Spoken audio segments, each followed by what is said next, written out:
रुपया का इतना गिरावट, मोदी जी से पहले 14 प्रधानमंत्री रहे, किसी भी समय इतना बुरा गिरावट नहीं हुआ जो आज हो रहा है। पहले ब्रेन ड्रेन होता था, हमारे पास मौके नहीं मिल रहे थे तो ब्रेन ड्रेन होता था, विदेश में लोग चले जा रहे थे हमारे बुद्धिजीवी।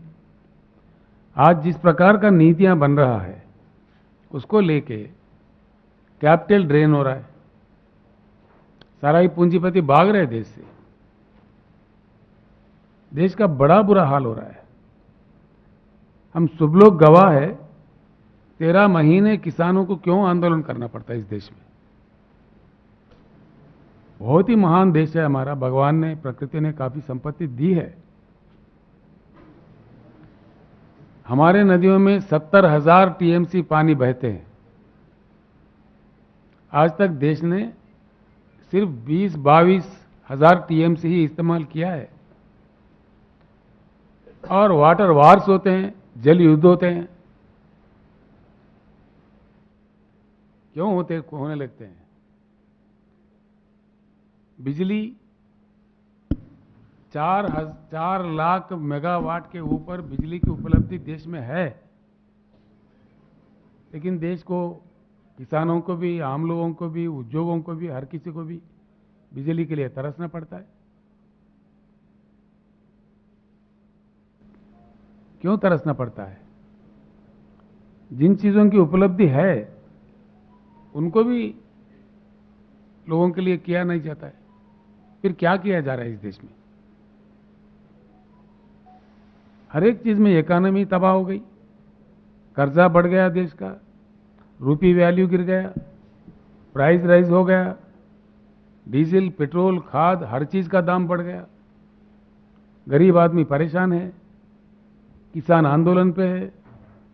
और नीतियां, देश के रक्षा करने वाला हमारा डिफेंस सिस्टम इतना मजबूत सिस्टम रहा, कई प्राइम मिनिस्टरों ने युद्ध लड़े, कामयाब हुए, कड़े रहा भारत, लेकिन आज इतना बड़ा डिफेंस पॉलिसी बदल रहा है, अग्निपथ जैसा मामला ला रहा है, किसी से संपर्क नहीं, विपक्षियों से कोई बातचीत नहीं, नीतियां बदल रहे मनमानी। उसका अंजाम क्या होगा? आज किस सेक्टर में आया है? पीने का पानी तक उपलब्धि नहीं करा सकते हम लोग। किल्लत है पूरे देश में।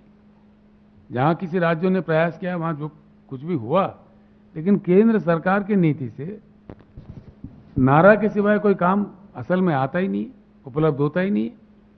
यहां तक के देश के राजधानी दिल्ली में पानी की उपलब्धि नहीं है 75 साल के आजादी के बाद। आज हमारे कई मित्र हर दिन पानी खरीदते हैं दिल्ली शहर में। दिल्ली शहर में भी पावर नहीं मिलता, 24 घंटा नहीं मिलता। कई हिस्सों में, दिल्ली के हिस्सों में पावर काटा जाता है हर दिन। ये क्या हो रहा है? ये चीज ऐसे है, 8 साल यानी कि मोदी जी के जो कालखंड उनके लिए दिया था जनता ने 10 साल का, उसमें 80% समय खत्म हो चुका है। अब उनके नीतियां क्या है साफ देश के सामने आ चुके हैं। उनका क्या कैपेसिटी है, क्या कैपेबिलिटी है, उनका चलाने का ढंग क्या है, देश को किस प्रकार से साथ लिए जा रहे हैं, ये सारे देश के सामने आ चुके हैं। आज मैं एक ही बात आपको कहना चाहूंगा, केंद्र सरकार के नाकामियों की वजह से आज काफी नुकसान हुआ देश का हर सेक्टर में।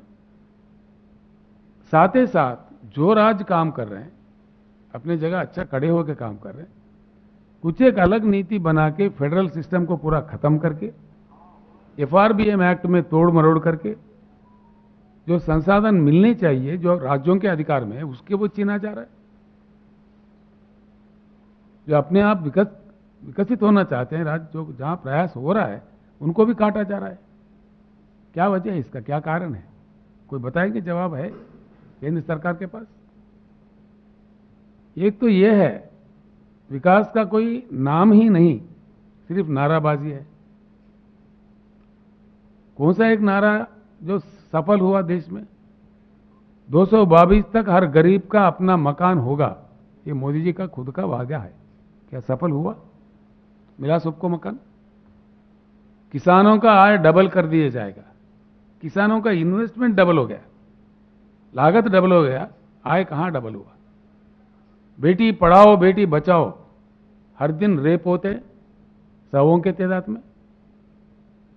किस वर्ग का विकास हुआ, किसका रक्षा हुआ। और इसको, इन सब चीजों को छोड़ के एक दूसरी बहुत बड़ी खतरा बात, देश के लिए बहुत बड़ा खतरा ये लोग खड़ा कर रहे हैं, जो धर्म की बात को लेके लोगों को भावुक बना करके अपने चिल्लर पल्लर राजनीति लब्धि के लिए सारे देश को टूटा जा रहा है, तोड़ा जा रहा है। ये कहां तक सही है?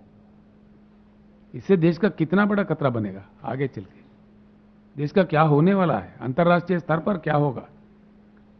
हालात यहां तक बिगड़ रहा है कि विदेशों में हमारे दूतावास के प्रतिनिधि को बुला के माफी मांगा जा रहा है। ये कितनी बड़ी शर्म की बात है। इसके भलाई के लिए ये काम किया जा रहा है।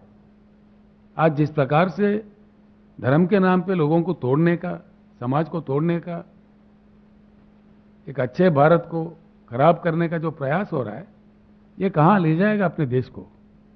इसीलिए इकोनॉमी भी खत्म, कर्जा बढ़ गया, रुपी वैल्यू गिर गया, प्राइस राइज हो गया, किसी सेक्टर में सुधार नहीं आया, ना पीने का पानी मिला, ना सिंचाई का भरपूर पानी मिला, ना गरीबों का कोई अच्छा देखभाल हुआ। तो किसका लाभ हुआ, किसका फायदा हुआ? फायदा कुछ नहीं हुआ, विनाश हुआ। और साथ ही साथ बहुत बड़ा खतरा, धर्म के नाम पे दुनिया को तोड़ के, लोगों को तोड़ के।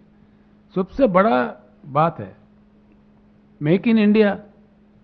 क्या है नतीजा मेक इन इंडिया का? हमारे बच्चे जो पतंग उड़ाते हैं उसके मांझा तक चाइना से आता है, नाखून काटने का नेल कटर तक चाइना से आता है, शेविंग ब्लेड तक चाइना से आता है। राष्ट्रीय ध्वज भी हमारा तिरंगा चाइना से बनाया हुआ इंपोर्ट करते हैं। कहां गया खादी हमारा? हमारा बुनकरों का क्या हाल है? क्या हो रहा है? फिर मेक इन इंडिया किधर गया? उसका क्या नतीजा निकला? सही सवाल अगर हम अपने दिल से पूछे, हुआ कुछ नहीं है, विनाश ज्यादा हुआ है और आगे बहुत बड़ा खतरा इस देश के लिए खड़ा हो रहा है। इसीलिए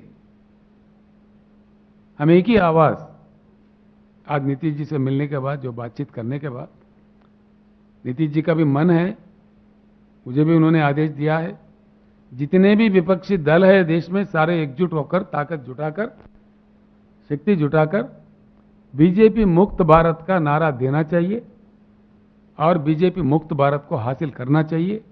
तभी देश फिर से खड़ा हो सकता है, आगे बढ़ सकता है, अंतर्राष्ट्रीय स्तर पर एक अच्छा अपना स्थान बना सकता है।